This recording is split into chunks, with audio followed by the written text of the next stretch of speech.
Hello students, I am Dinesh Gupta. Today I will tell you about the nutrition of amoeba and nutrition of paramecium. आज हम आपको जीव अपना पोषण कैसे प्राप्त करते हैं इसके बारे पर चर्चा करेंगे। ये टॉपिक हाई स्कूल की विज्ञान में जो छठा चैप्टर है जीव विज्ञान का जैव प्रक्रम, उसके अंतर्गत ये टॉपिक आता है। तो इसमें जीव अपना पोषण कैसे प्राप्त करते हैं इसके बारे पर चर्चा आज हम कर रहे हैं। इस पर देखिए, यहाँ पर विविध प्रकार के जीवधारी होते हैं। पृथ्वी पर विभिन्न प्रकार के जीवधारी हैं और सब जीवधारियों में जो भोजन के अंतर ग्रहण की प्रक्रिया होती है वो भिन्न भिन्न रहा करती है। भोजन के अंतर ग्रहण की प्रक्रिया भिन्न भिन्न रहा करती है। जैसे मान लीजिए हम मनुष्य हैं तो हम अपने भोजन को हाथों के द्वारा ऐसे खाते हैं, ये भोजन ग्रहण करने की प्रक्रिया हो गई। वहीं अगर कुत्तों की बात करें, बिल्लियों की बात करें, गाय भैंसों की बात करें, ये डायरेक्ट अपने मुंह की सहायता से भोजन को ले लेते हैं। इसी प्रकार से एक जंतु होता है हाइड्रा, शायद आप लोगों ने सुना हो। तो हाइड्रा जो होता है यह अपने स्पर्शकों की सहायता से भोजन को लेता है। हाथी को आपने देखा होगा, हाथी अपने सूंड की सहायता से भोजन को लेता है। तो इस प्रकार से भोजन ग्रहण करने की प्रक्रिया हर जंतु पर अलग अलग होती है। इसी हिसाब से इनमें पाचन तंत्र भी अलग अलग हुआ करता है। तो एनसीईआरटी ने पहला पॉइंट लिखा है कि भोजन और उसके अंतर ग्रहण की विधि भिन्न होती है, अतः विभिन्न जीवों में पाचन तंत्र भी भिन्न होता है। ठीक, मतलब भोजन भी भिन्न होगा, उसके अंतर ग्रहण की प्रक्रिया भी भिन्न होगी। जैसे शेर है, मान लीजिए, उसका भोजन भिन्न है, वो केवल मांस भर खाता है। हम लोग हैं, हम सर्वाहारी हैं, मांस भी खा लेते हैं, साग सब्जियां भी खाते हैं। वहीं अगर बकरी है, गाय है, तो ये केवल शाकाहारी होती हैं, ये मांस नहीं खाती हैं। तो इनका भोजन भी भिन्न है और साथ ही साथ इनके भोजन ग्रहण करने की विधि भी भिन्न है। ठीक, तो इनमें पाचन तंत्र भी भिन्न हुआ करता है, अलग अलग आकार की आहार नाल इन पर रहा करती है। अब यहां पर लिखा हुआ है कि एक कोशिकीय जीवों में भोजन संपूर्ण सतह से लिया जा सकता है।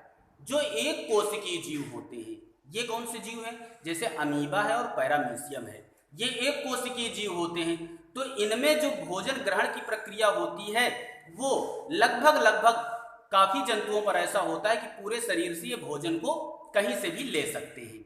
ठीक, तो वही यहाँ पर लिखा हुआ है कि एक कोशिकीय जीवों में भोजन संपूर्ण सतह से लिया जा सकता है। अमीबा भोजन को किसी भी जगह से ले सकता है। यहाँ पर हमने बनाया है अमीबा का फिगर, अभी हम देख रहे हैं इसको। तो ये आपने देखा कि विविध प्रकार के जीवधारी हैं, तो उनमें विविध प्रकार के पोषण करने की रीति है, अलग अलग तरीके से भोजन को वो ग्रहण करते हैं।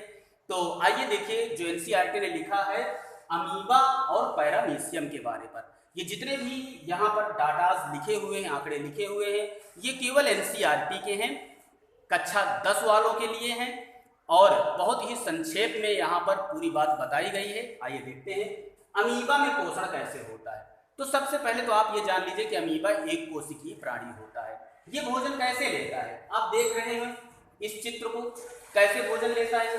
अमीबा की आकृति जो होती है वो अनियमित आकार की रहा करती है। अमीबा की जो आकृति होती है वो अनियमित आकार की रहा करती है। इसका आकार किसी भी प्रकार का हो सकता है, आप कैसे भी इसको बना दीजिए, अमीबा हो गया, हमने ऐसे बनाया ये अमीबा हो गया, किसी भी इसका आकार बदलता रहता है। ठीक, तो पूछा जा सकता है कि अमीबा का आकार कैसे होता है, तो कोई आकार नहीं होता, यह अनियमित आकार का होता है। अब जैसे ही भोजन इसके इर्द गिर्द आता है, भोजन यहाँ पर है, मान लीजिए भोजन यहाँ पर हो, ये भोजन यहाँ पर हो, भोजन कहीं पर भी हो, ये अंदाजा लगा लेता है और अपने बॉडी को उसी की तरफ मोटिवेट करता है, उसी की तरफ ले जाता है और गलत प्रकार के पैर बना लेता है। वो पैर नहीं है लेकिन पैर जैसे बन जाया करते हैं, तो उसको हम क्या कहते हैं? पादाभ कहते हैं। पादाभ का मतलब जो पैर की आभा दे, इसी को हम कूट पाद भी कहते हैं। क्योंकि कूट माने असत्य होता है और पाद माने पैर होता है। तो इसमें असत्य प्रकार के पैर बना करते हैं, वो कहीं पर भी बन सकते हैं, इसलिए असत्य प्रकार के पैर कहलाते हैं। तो आप देख रहे हैं भोजन यहाँ पर है और ये भोजन जैसे ही नजदीक आया ये कूट पादों की सहायता से उस भोजन को पकड़ने का प्रयास करता है। और देखिए ये कूटपाद हमने लिख दिया है, इसमें केंद्रक होता है, केंद्रक से भी यहाँ पर कोई मतलब है नहीं, मेन कूटपाद पर आपको फोकस करना है। अब कूटपाद की सहायता से ये भोजन को क्या करता है, घेरता है, भोजन को ये घेरता है ऐसे। और इसके बाद जब पूरा घेरा बन जाता है तो वहां से वो घेरा क्या होता है, टूट जाता है और टूट करके उस भोजन को चारों तरफ से ढक लेता है। और यहाँ पर जो जगह खाली बचती होगी टूटने से वो फिर से बन जाती है, अपने मन से वो पूरी जगह भर जाया करती है। तो ये देखिए आप देख रहे हैं कि यहाँ पर एक ये खाली स्थान बना और उसमें भोजन भरा हुआ है।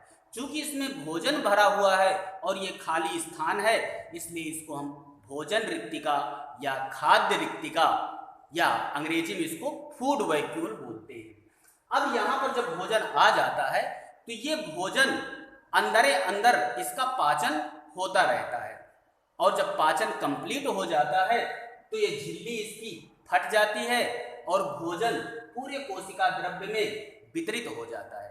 इसके बाद जो अपचित भोजन बचता है वह अपचित भोजन शरीर के बाहर कर दिया जाता है, कहीं से भी किसी भी सतह से, ये पूरी सतह से कहीं से भी बाहर कर दिया जाएगा। लेकिन जब बाहर करेंगे तो फिर खाली कोई छेद बन जाएगा, कुछ देर बाद वो छेद पुनः से भर जाता है। तो ये इसके भोजन ग्रहण करने की विधि हो गई और अमीबा अपना पोषण प्राप्त कर लेता है। यहाँ पर लिखा है कि अमीबा अपने कूटपादों या पादपों की सहायता से भोजन ग्रहण करता है, कूटपादों की सहायता से भोजन को चारों ओर से घेर लेता है और अंदर की ओर एक खाद्य रिक्तिका बना ली जाती है। खाद्य रिक्तिका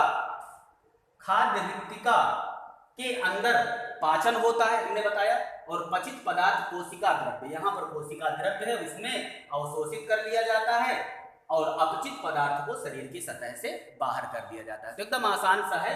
अब आइए देखते हैं पैरामीशियम। पैरामीशियम का चित्र एनसीईआरटी में नहीं बनाया है, लेकिन हमने यहाँ पर थोड़ा सा इंडिकेट कर दिया है, ये पैरामीशियम है। इसमें भोजन ग्रहण की विधि कुछ अलग प्रकार की होती है। हालांकि यह भी अमीबा जैसे एक कोशिकीय प्राणी ही होता है, लेकिन इसमें भोजन ग्रहण करने की विधि अलग मेर की है।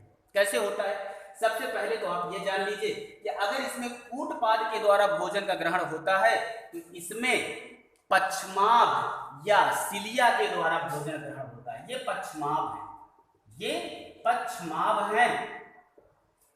इन पक्षमाभों के द्वारा भोजन का ग्रहण होता है और यहाँ पर क्या होता है, कूटपादों के द्वारा। एक बात तो ये जान गए। दूसरी बात, अमीबा में कहीं से भी भोजन का ग्रहण हो सकता है, लेकिन पैरामीशियम में एक निश्चित स्थान से ही भोजन ग्रहण होता है और वो निश्चित स्थान ये है जिसको हम मुख कहते हैं। ये इसमें मुख बना रहा करता है, भोजन यहीं से अंदर आएगा और यहाँ पर आकर के फिर भोजन खाद्य रिक्तिका बनाएगा और खाद्य रिक्तिका के अंदर भोजन का पाचन हो जाता है। वो पचित भोजन यहाँ पर पूरे कोशिका द्रव्य में वितरित हो जाया करता है और इसके बाद जो अपचित भोजन होता है वो भी एक निश्चित स्थान से शरीर के द्वारा बाहर कर दिया जाता है, पूरी सतह से नहीं। तो ये आपने देखा। आइए पढ़ते हैं क्या है। पैरामीशियम अमीबा की तरह एक कोशिकीय जीव है। पैरामीशियम जो होता है इसका आकार निश्चित होता है। अंतर पूछ सकता है एनसीईआरटी के, अमीबा और पैरामीशियम में क्या अंतर है? तो अमीबा का आकार अनियमित है, लेकिन पैरामीशियम का आकार नियमित है या निश्चित है। चप्पल के सोल के आकार का, चप्पल के आकार के या जूते का जो सोल होता है उसके आकार का ये होता है। पैरामीशियम का आकार निश्चित होता है। ठीक, अब पैरामीशियम में भोजन एक विशिष्ट स्थान से ग्रहण किया जाता है, वहीं अमीबा में कहीं से भी ग्रहण किया जा सकता है। ठीक, वो विशिष्ट स्थान कौन सा है हमने बता दिया, ये मुख होता है, यहाँ से भोजन जाता है। भोजन इस विशिष्ट स्थान तक पक्षमाभों द्वारा पहुंचाया जाता है। पक्षमाभ, ये पक्षमाभ है, इनमें गतियां होती हैं और उस गति के द्वारा भोजन यहाँ पर आ जाता है, खींच आता है और फिर अंदर प्रवेश कर जाता है। भोजन इस विशिष्ट स्थान तक पक्षमाभों द्वारा पहुंचाया जाता है और पक्षमाभ क्या है, ये कोशिका को पूरी सतह, कोशिका की पूरी सतह इन पक्षमाभों द्वारा ढकी रहती है। एक बात और याद रखना, ये भोजन तो पकड़ते ही हैं, साथ ही साथ इनके चलन अंग भी हैं। पैरामीशियम किससे चलता है? पक्षमाभ के द्वारा। और अमीबा किससे चलता है? कूटपाद के द्वारा। तो ये भोजन ग्रहण करने के साथ साथ चलने में भी सहायक होते हैं। आपको समझ में आ गया होगा कि अमीबा और पैरामीशियम में भोजन कैसे ग्रहण किया जाता है। 11वीं की क्लास पर आगे फिर इनके बारे पर और डिटेल है। ये शार्ट में जो हाई स्कूल में दिया हुआ है एनसीईआरटी पर, वो हमने यहाँ पर चर्चा किया है। ठीक है, आपको समझ में आया होगा। Thank you for watching.